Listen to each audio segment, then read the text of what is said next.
Hello, everybody. This is Ron Dittmars talking to you from the Erasmus Academy recording studios in Brooklyn, New York.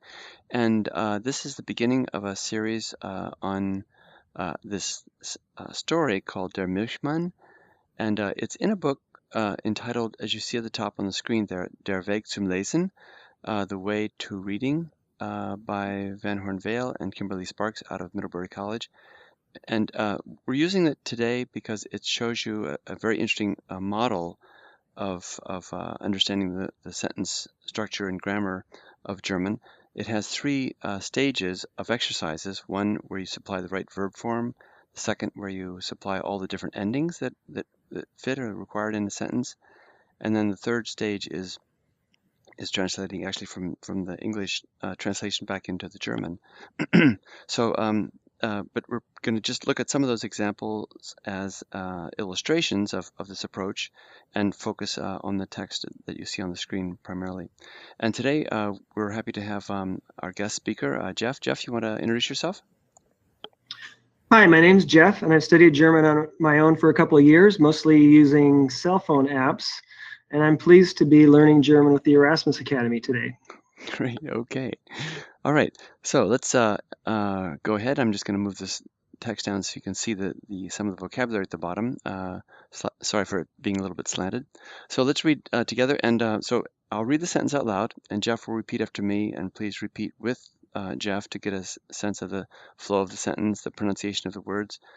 And then I'll ask him specific questions about the structure of the sentence, and in that way we will unpack the sentence step by step to a point where we can all actually read the sentence and understand it together. Okay, let's start going from the top here, and let's see, can you see my pen here? Let's see if I can bring this up. Hold on a second. Okay, can you see that now, Jeff? Yes, I can. Okay, great. Okay, let's go on. The first sentence.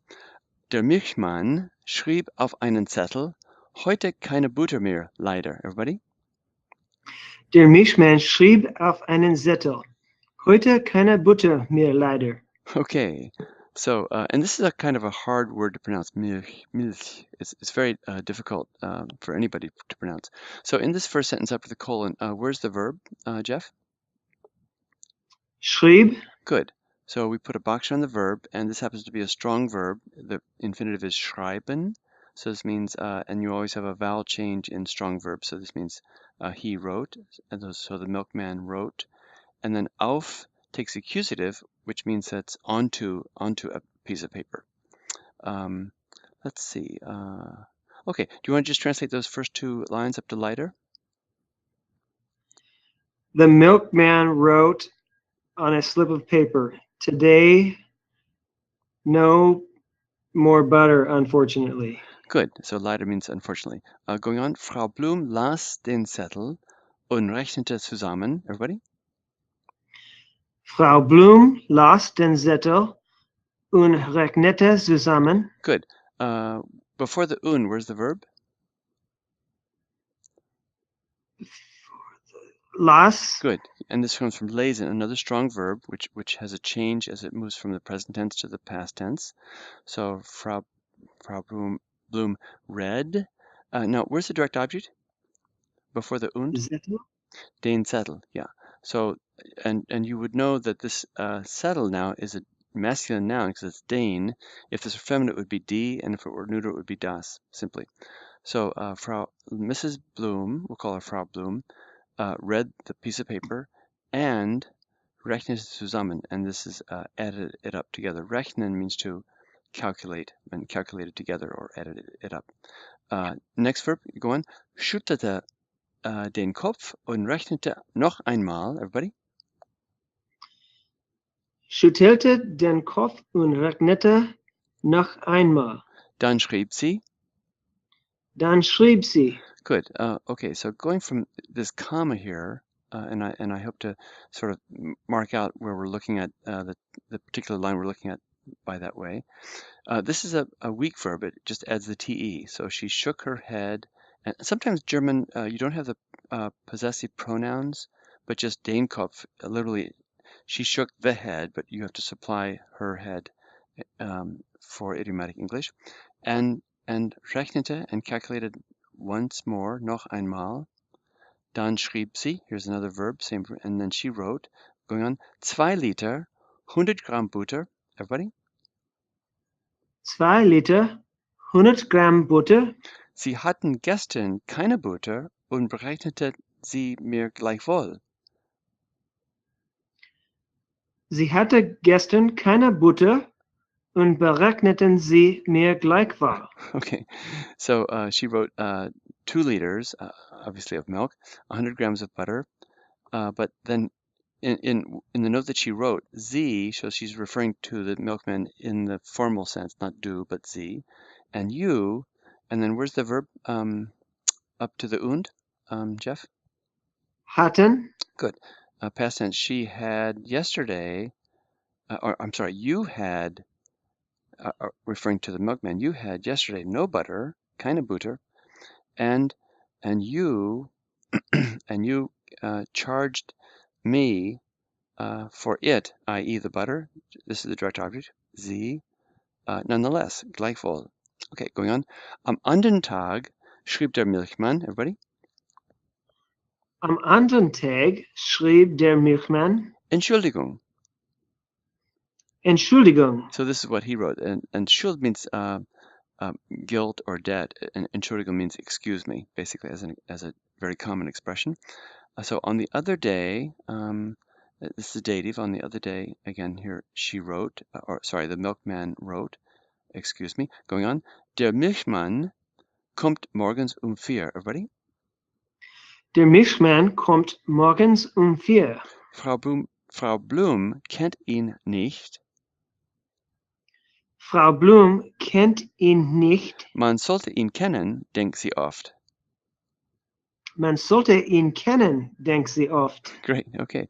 Up to the comma, where's the verb, Jeff? Kommt. Good. So simply present tense. So the milkman comes. This is obviously our English word come comes directly from the German, and every third word we use in English actually has a German derivation, and 2/3 of the words come from the Latin-based words via French into English. Okay, so the milkman is coming, or comes. Here's morgens with an S makes this an adverb. In the morning, 4. Is used for a time which, obviously referring to at 4 o'clock. So the milkman comes in the morning at 4 o'clock. Und Frau Blum, where's the verb there? Kennt. Good. Can't. We've seen it before. And there's your direct object. Ihn does not know him. Man sollte ihn kennen. In this little phrase here, Jeff, where's the subject? Man. Yeah. So here's your verb, sollte, one should. But whenever you see man, is automatically the subject of that sentence. So this is the impersonal. One should know him or be familiar with him. She thinks often, adverb. Then go on. Man sollte einmal 4 aufstehen, everybody. Man sollte einmal 4 aufstehen. Ihn kennenzulernen. Ihn kennenzulernen. Okay, where's the verb complex after this comma here? From here to the end of the sentence. Let me just erase the rest of this. Sollte. Yeah, sollte is the first part of it, and what goes together with that? Man sollte. Zu lernen. Well, yeah. Here's the other part of that verb complex. One should get up. Aufstehen means to get up from out of bed, to raise, got up in the morning. One should get up one time at least, at 4 o'clock, and then zu as a pair means always means in order to, and here you have the zu in between, sandwiched in between these two parts of this verb. Kennenlernen means to become acquainted with somebody, and then zu in order to become acquainted with him. You would translate that. Okay, let's take a look at some of these example sentences. Just one second here. And these introductory exercises. This is the first stage. So they just ask you to supply the right verb form. So I'll just read this, and then if you want to put in the right verb form, Jeff, that'd be great. Der Milchmann schrieb, past tense, auf einen Zettel. Good. Der Milchmann schrieb auf einen Zettel, dass keine Butter. hatte. Good, good. Had Frau Blum, and then this puts us in the present tense. Liest, Den Zettel und schüttelt. Den Kopf. Good. Number 3. Now here's this. Remember zusammenbrechen. Zusammen is the separate prefix which will float to the end of the sentence. So let's see if you can do this one. Sie, do the whole thing. Rechnet noch einmal zusammen. Great. Zusammen goes at the end. Let's see. Okay, let's take a look at the other one here. Let's see. Okay. Oh, sorry. Just 1 second here. Okay, so here, this is actually the second stage, and you see they just give you the elements. It's much harder to reconstruct the sentence, but having translated the passage and having done the first series of exercises in supplying the right form of the verb, then you come to this second stage of exercises where you have to fill out the whole thing. So let's see. You want to just read that first sentence, number 1 and maybe number 2, then we'll skip down to the next section. Der Milchmann schrieb es auf einen Zettel. So remember, Jeff had to supply the definite article, the right form of the verb, and then it's the direct object, and then had to supply the right indefinite article auf einen Zettel. Good. How about do number 4? Der Milchmann hat keine Butter und berechnet sie der Frau doch. Good.